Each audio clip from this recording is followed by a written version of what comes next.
G'day Internet. Recently a very serious threat was made against me. Husband, I require a chopping board. And if you don't make me one right now, I will go and buy one. No, don't, no. No self-respecting woodworker could let that threat stand, so it's straight down to the lumberyard.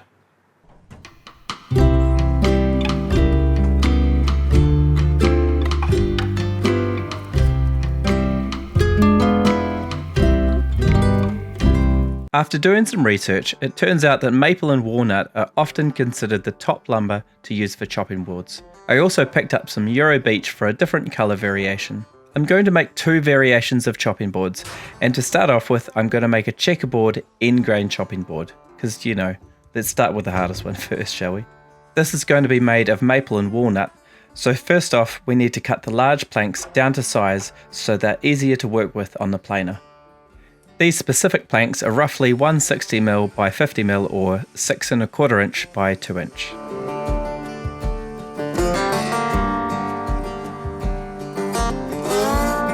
When cutting large unfinished lumber at the miter saw, I find it best to use multiple shallow cuts.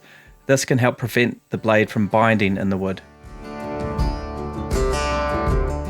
With the maple and walnut cut down to a manageable size of roughly 800mm or 31.5 inches, I take it over to the jointer and start off by planing one side until it's nice and smooth.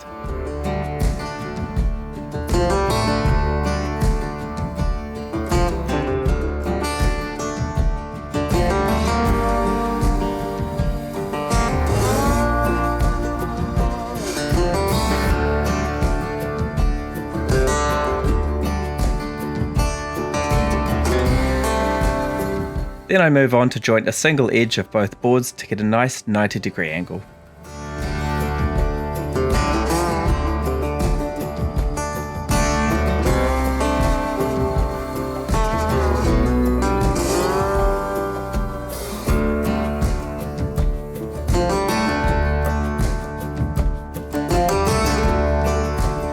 And finally, I put them all through the thicknesser to clean the other face. At this point, I just want two clean parallel sides. We'll come back later to bring everything to final thickness.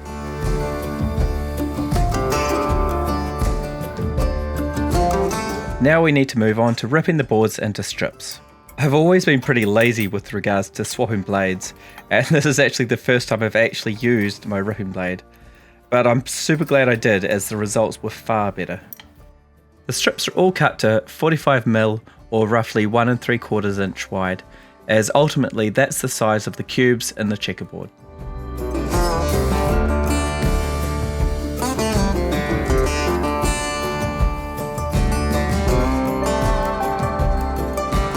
At this point we should have an even number of both coloured strips, all of which should be exactly 45mm wide, but slightly taller as we haven't brought them down to final thickness yet. On to the first glue up. Ultimately we want to glue all these strips together and then plane them down to their final thickness. But my thicknesser isn't quite wide enough for that, so I'm going to glue them into two separate parts so I can then fit them individually through the planer. I'm still clamping them all together, but I've just missed out putting glue between the two centre strips. I should also mention the glue here I'm using is type 13, and I'm using that mainly because it's waterproof.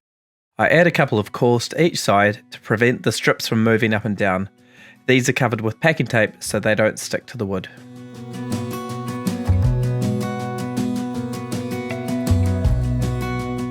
Ideally you want to scrape off the excess glue after it's partially started to set, but not when it's fully set. Unfortunately I forgot to do this, so now I have to clean it off carefully with a chisel. I can then take each half over to the jointer and clean off one face. Then I can run them through the thicknesser until both halves are exactly 45mm thick. Now it's back to the clamps to glue both halves together, again using coils to make sure the glue up is as accurate as possible.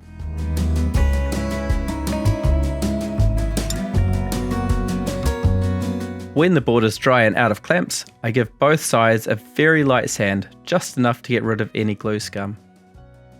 Now we want to cut up our beautifully glued together board into 45mm strips in the opposite direction. It's a good idea at this point to inspect the end of your board for any gaps that might exist because of snipe from your planer, making sure you chop this off. I'm using a stop on my crosscut sled to ensure I get perfectly repeatable cuts every time.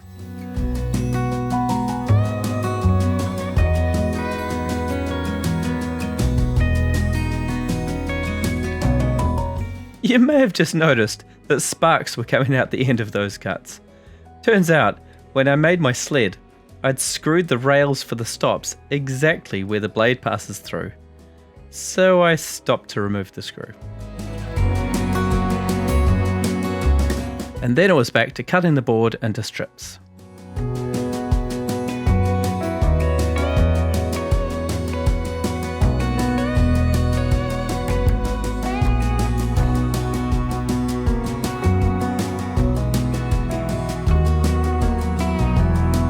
When I got down to the last strip, I used a hold down to make sure my fingers weren't too close to the blade. And in retrospect, I think it would have been better to cut the strip against the rip fence, as I was finding it really hard to keep it straight against the fence of the sled. With the strips all cut, I could then turn them all on their sides so the end grain was facing up, and then I could flip every second strip to give me the checkerboard pattern.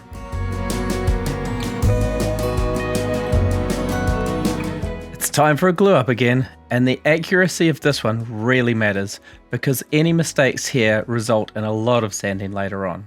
And for this reason, I chose to divide the board into 3 groups, gluing each individually and eventually gluing all 3 parts together. It's much easier dealing with 5 strips slipping around than it would be with 15.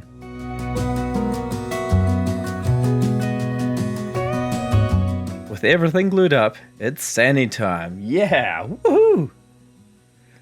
I thought maybe if I talked enthusiastically then it wouldn't suck as much, but I was wrong. It actually sucks more because sanding end grain is really hard. What you need to avoid here is over sanding in any one place, and to help prevent this, lightly scribble pencil over the board and sand each area until the pencil marks are gone. Then add new marks and repeat, eventually moving up the grits. I started with 60 grit and moved all the way up to 240 grit, which gave me a really nice finish. The next thing we have to do is cut some handholds in the edge of the cutting board. Now I want these handholds to be cut directly in the center of this, so we've got to work out a way of getting our router bit in the middle. So to do that, I've measured the thickness of the cutting board and I've subtracted the thickness of my router bit and I've divided that by 2 and I've made a small shim of that size. So that should be the distance between the handheld and the top or bottom of the cutting block. I can then take the shim over and slide it against the edge rail of my router and adjust my edge rail until the router bit just touches on the shim there, and then I know it's in the correct position. I've got 2 more issues I need to deal with. The first is that even though this is quite a thick piece of wood, riding the router along the edge of it is still going to potentially tip back and forth and ruin my handle. So what I need to do is increase the width of this surface to make the router more stable when it's running along it. The next issue I need to deal with is I need stops at each end. I don't want to make my handle too big or small. So what I've decided to do is kill 2 birds with 1 stone, and I've just got a piece of wood and tacked some stops on the end, and I'm going to be able to clamp that to the top of my chopping board. That'll increase the surface area there, and it'll provide stops for the router to bounce up against.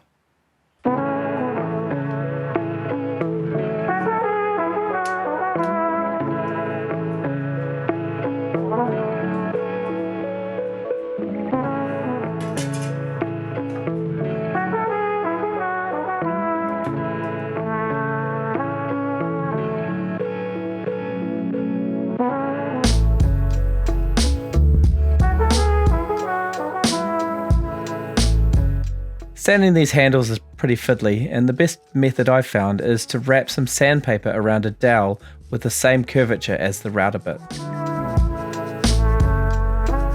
I'm going to use my router bit with a 9mm or roughly 3/8 of an inch round nose bit to cut the juice groove, and I'm going to need a jig, of course, to ensure I cut it accurately. The jig is pretty simple. I found an offcut of ply, and ensuring it's actually square, I attach a fence to two sides. These two fences need to be about 10mm or half an inch taller than the chopping board.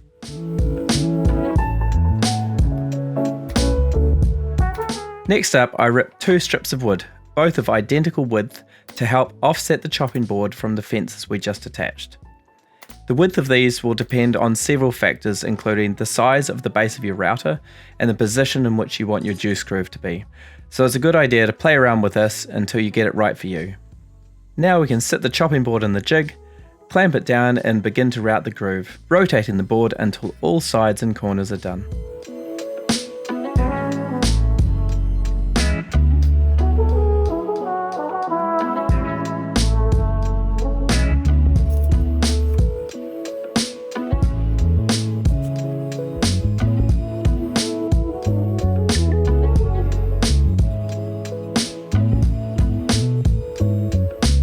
Finally, I add a small chamfer around all the sides to finish off the look.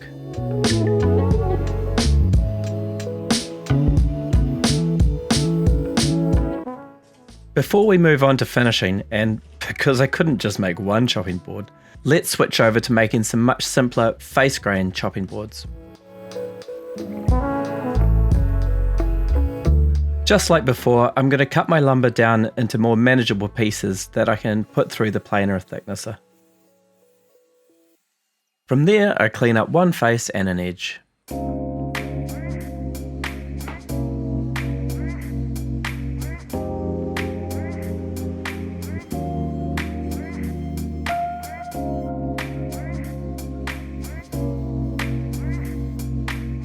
And then I run the boards through the thicknesser, bringing them down to a final thickness of 22mm or just under 1 inch. Now that the boards are cleaned up, I can cut them down to the rough length of my chopping boards, and these in particular will be about 430mm or roughly 17 inches. So theoretically I had enough wood to make 3 chopping boards out of this lot, but you don't really see what the wood looks like until you've cleaned it up. And so now's the point in time where you work out how many you can actually make with what you got. For example, I've got a big knot in the side of this one, and this one has a big chunk out of the side of it. So my idea for these chopping boards was to laminate them together to have the different colors of wood, and that would look quite nice. But I never really cared as to exactly how much of what was where. So because of that, I can actually mix and match here with the wood that is good and decide what I want to make from here.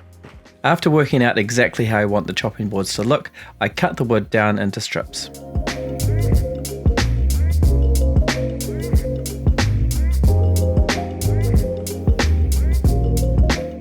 And with everything cut, it's time for the glue up, and in this case I'm going to glue up 2 separate boards, both at the same time.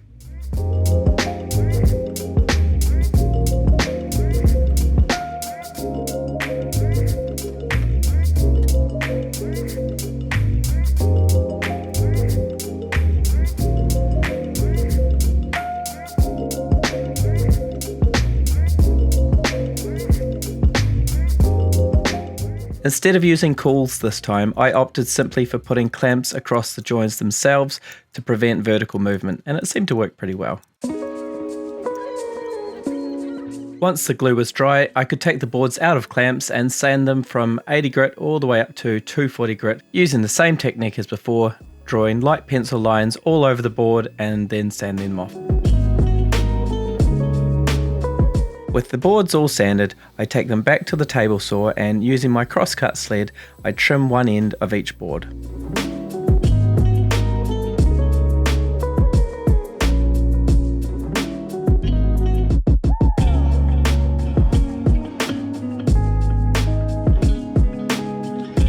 I want all the boards to be the same length, so I set a stop on my sled, and using that I cut all the boards down to final length.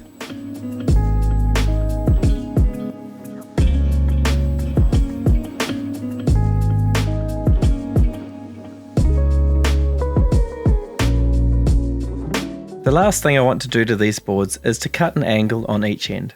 This not only makes them look nicer, but it also makes them easier to pick up, acting as a sort of handle.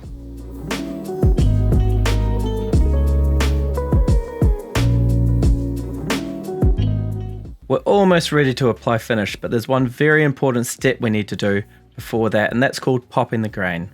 Basically, we want to lightly wet the surface of our wood and let it dry. This will cause the fibres of the wood to lift slightly, and it'll make the surface of the wood rough to the touch.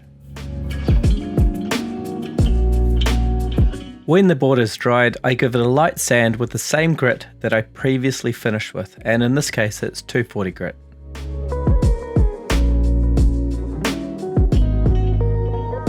And I also apply the same treatment to all the other smaller boards.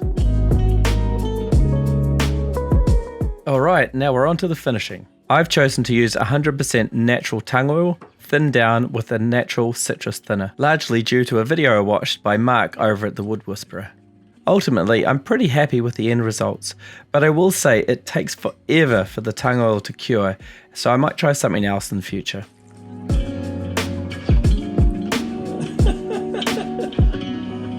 Whoops. Oh yeah, check out that colour pop. I apply the oil pretty liberally and you can see the end grain just drinks it in.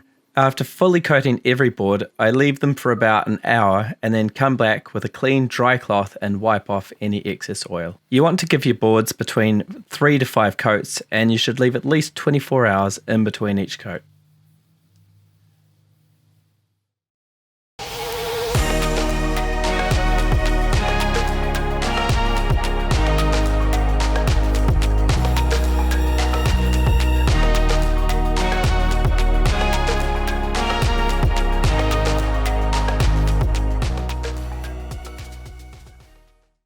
So I may have gone a bit overboard. I made 3 of these ones in the end grain chopping boards, and I made about 8 of the face grain ones, and I'm pretty happy how they turned out. I've learned that the end grain ones are an order of magnitude more work, especially around the sanding, than the face grain ones. So if you're trying to do these to make money, don't build these puppies. Well, that's it for this video. I hope you found it entertaining and educational, and I'll see you in the next one.